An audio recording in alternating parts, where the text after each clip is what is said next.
A lot of people ask, how do you organize your life when you have so much to do and so little time? It seems to be chaotic, and the phone is ringing, and people are calling, and unexpected emergencies crop up, and things that you expected to happen don't happen, and things that do happen take much longer than you thought and cost much more, and so on. Well, I say, join the human race. The fact is that in our world today, there's so much good stuff going on that we are eager to take a piece of everything. We're constantly raising our hand, if you like, and saying, I'll do that, and I'll do this, and I'll get into that, and I'll add that to my schedule, and so on. So as I mentioned earlier, the starting point of getting your life under control is to sit down and think about two things. Who you really are, which means what are your natural talents and abilities? What do you enjoy? What do you like doing? If you could wave a magic wand, if you're financially independent, what would you want to do with your life based on your own talents and abilities?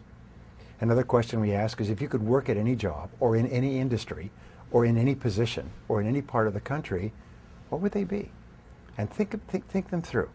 At Stanford University, they teach an exercise in the creative thinking part of the business faculty. It's called the 2010 exercise. And that's, imagine that you have $20 million cash in the bank, just for fun, an inheritance, you won a lottery. But simultaneously, you have an incurable illness and you only have 10 years left to live. If you had $20 million in the bank and 10 years left to live, what choices and decisions would you make for your life? And that begins to clarify things. You start to become clear, well, if I had that money and only a limited time, there's certain things I would want to do and certain things that would not be that important. The second goal area is, what do you really, really want from your life? If you had no limitations, if you had all the money and all the time and all the talents and all the abilities, if you could do or be or have anything, what would you really want in your life? And write them down. And then what I encourage people to do is make a list of 10 things, 10 goals that you'd like to accomplish in the next year or so, and ask this question.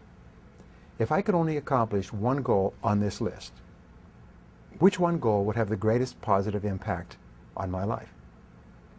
If you could only accomplish one goal in life, which one goal would have the greatest positive impact on your life?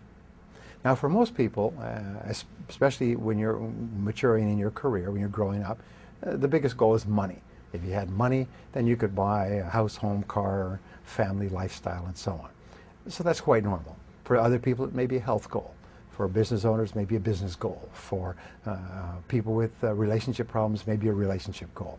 But ask yourself, if you could achieve one goal or resolve one problem, and remember, a problem unsolved is merely a goal unachieved. Which one would it be? And write that down and make that the major definite purpose of your life. Make it the central organizing principle of your life. Now, Wolfgang von Goethe had a wonderful observation about life. He basically said that everything counts. Everything that we do helps or hurts. Everything adds up or takes away. So once you have a very clear goal, then you simply ask yourself, based on what I really, really want for my life, what's most important to me, is what I'm about to do helping or hurting? Is it going to move me toward my goal or move me away? And if it doesn't move you toward what is most important to you, then it's a very good candidate to be delegated, outsourced, downsized, or even eliminated. In the process of re-engineering in business, the whole process of re-engineering is based on what is called process simplification. And the way that you simplify a process is you stop doing things. You eliminate low-value tasks to free up more time for the things that are most important to you. You keep going through your life and saying, what are the things that I could get rid of, that I could stop doing altogether, that I could delegate to someone else, or that I could combine and do all together? You keep thinking, how can I simplify my life? How can I re-engineer my life so that it's simpler and more streamlined? And then you concentrate more and more time doing fewer and fewer things, which give you greater and greater results, financial and satisfaction, emotional, in your life. That's how you bring order out of chaos.